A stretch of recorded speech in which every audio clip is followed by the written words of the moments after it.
Le réalisme, en tout cas au cinéma, est un sujet et une forme qui demandent à un auteur beaucoup de maîtrise. Parce que nombreux sont ceux qui essayent de le mettre en place à l'écran.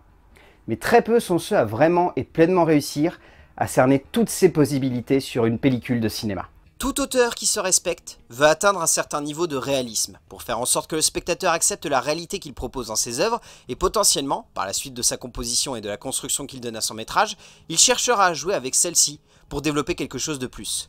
Que ce soit simplement dans la tournure qu'il donnera à ses personnages, que ce soit dans le geste qui découlera d'une composition cinématographique cherchant le plus possible à nous embarquer dans son action, ou que ce soit tout simplement par l'intensité du rythme qu'il donnera à son récit et à la logique de son montage, accompagnant l'action au centre de son épopée. Certains y parviennent facilement.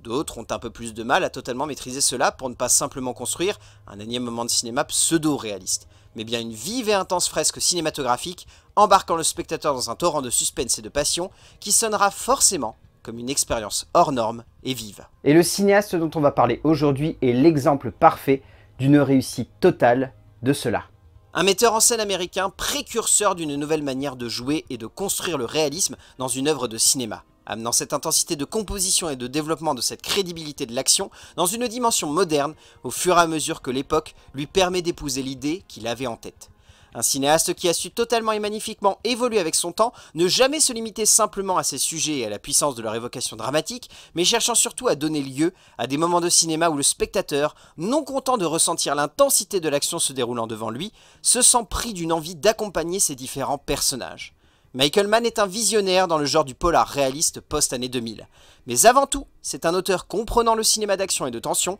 qui a su dès ses débuts démontrer que non seulement il voulait apporter sa vision au genre, mais surtout il souhaitait démontrer que ce genre si codé pouvait avec son temps parfaitement évoluer et posséder les techniques de captation du 7e art les plus modernes. Essayant d'ailleurs de proposer cette idée de mise en scène dès le début de sa carrière. Car au cœur de ce deuxième long métrage, il y a déjà l'essence du style de Michael Mann, et presque même, on peut le dire, des éléments de narration et de composition de ses héros qui reviendront ensuite facilement dans le déroulé de sa carrière, en nous contant ici l'histoire d'un homme braquant des banques la nuit et cherchant à mener une vie normale le jour avec son service de vente automobile. Le Solitaire est un brillant exercice de style pour le cinéaste américain, qui prend parfaitement ses marques avec un polar haletant et prenant, certes très classique dans la composition qu'il fait de ses personnages, mais emportant, par là même, dans son sillage créatif, une vision du genre assez fraîche pour l'époque, une sorte de fusion entre un classicisme évident à l'hollywoodienne et ce qui fera la patte notamment de son travail de production autour de Deux flics à Miami et de ses futures créations dans le genre. Bien plus encore que d'être un film maîtrisé, c'est le premier film où l'on cerne pleinement la patte du cinéaste américain et où l'on identifie rapidement ce qu'il choisira de mettre en avant dans la suite de sa carrière. C'est un film puissant, intense, mais surtout d'une immense maîtrise dramatique et esthétique. En cela, Mann marque par sa créativité, mais aussi sa détermination, son envie profonde de non seulement créer des films qui lui ressemblent, comme tout auteur qui se respecte, mais également de donner lieu à une œuvre cherchant le plus possible à ressembler à son époque. Non pas pour l'accrocher dans une temporalité biaisée, mais simplement pour crédibiliser ses récits. Cela a pu faire que certains de ses métrages, aujourd'hui devenus cultes, ou proches du classique, semblent tout de même bien ancrés dans une certaine époque. Mais cela a permis aussi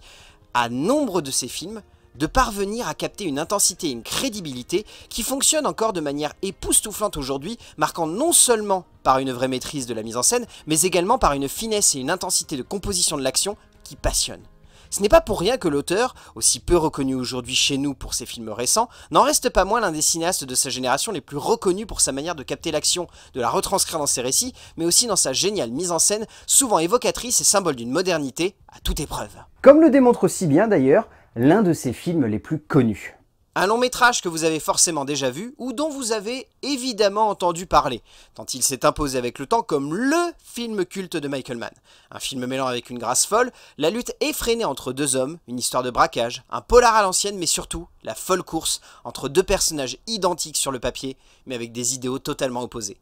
It est un fragment aussi pur qu'un diamant au sein de la filmographie de Michael Mann. Synthèse totale et définitive de ses idéaux, de son immense passion pour le romanesque et l'épique, ce long métrage est simplement la parfaite caractérisation de tout ce qu'aime mettre en forme et en scène le cinéaste américain, alignant avec une justesse folle, une tension de chaque instant, couplée avec la course renversante en crescendo total menant à la rencontre de ces deux hommes, avec au centre cette sensibilité qui caractérise le metteur en scène américain, soit celle de l'intime, la passion entre deux êtres, au milieu d'un chaos implacable et fou qui ne laissera clairement aucun personnage indemne et donnera un goût amer en bouche aux spectateurs. Pour un résultat plus qu'imposant et un monument de tension absolument phénoménal. Avec le temps, Michael Mann est surtout devenu, comme je l'évoquais un peu avant, un précurseur de l'image numérique, en amenant une crédibilité encore plus acerbe à son imagerie, en composant notamment avec les nouveaux modèles de caméra digitale, apportant ainsi un petit plus encore à sa manière de capter le réel. De cela, ces longs métrages ont pu ainsi profiter d'une forme qui ne ressemble à personne d'autre. Et cela même si son cinéma encore aujourd'hui questionne beaucoup de spectateurs quant à la légitimité de cette crédibilité, parfois tellement acerbe, que pour certains, elle sonne comme proche d'un amateurisme qui ne sonne pas en adéquation avec ce que le metteur en scène veut montrer à l'écran. Mais pourtant, à mes yeux, c'est cela qui a fait la forme et la force, mais surtout la modernité de la patine que Michael Mann a su apporter à ses métrages, donnant lieu à des œuvres de légende, sachant totalement emporter avec elles notre regard de spectateur, pour des moments de cinéma qui passionnent par leur crédibilité, mais aussi par leur intensité et leur radicalité visuelle. Comme c'est le cas d'ailleurs de son dernier coup d'éclat en salle. Un film qui n'a pas forcément convaincu les spectateurs, mais qui a su passionner par sa crédibilité. Et encore une fois, sa radicalité de composition, pour un moment de cinéma purement et simplement audacieux, en nous contant l'histoire de ce hacker condamné à une peine lourde, qui va se voir promettre une liberté tant attendue s'il aide le gouvernement américain à déjouer les plans d'un hacker utilisant son code. Hacker, justement, est un moment de cinéma qui sonne pour certains comme classique et cliché. Et en un sens, il l'est clairement plus que les deux précédents métrages de l'auteur américain, mais pour autant, celui-ci n'en reste pas moins une épopée intense et noire, au cœur d'un univers haletant et intense, qui transpire une crédibilité à toute épreuve, et qui marque par son envie de nous emporter tout de même dans quelque chose de romanesque et d'émouvant, pour une œuvre qui sonne comme en parfaite adéquation avec le style de l'auteur, et c'est cela qui m'a passionné. Même si cela reste convenu par moments, cela ne demeure pas moins la magnifique démonstration de la justesse créative et visuelle d'un cinéaste qu'il me tarde de retrouver. Après tout de même 8 ans d'absence de nos salles de cinéma. 8 ans.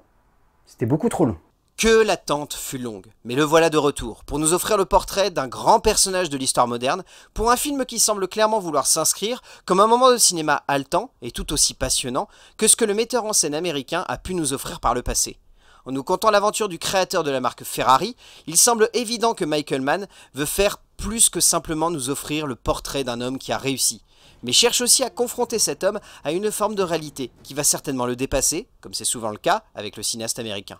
Mais c'est également une nouvelle envie de la part de Mann que de ne pas directement aller dans le drame sous forme de thriller, mais de chercher à développer un personnage, avant de peut-être jouer avec les genres qui le passionnent, pouvant ainsi donner lieu à une œuvre qui sortira clairement de son ordinaire, et qui pourrait, dans la foulée, nous offrir un moment de cinéma hors norme, à l'image de son auteur. Et je compte clairement là-dessus, car c'est clairement l'un des retours cinématographiques de 2023 que j'attends le plus.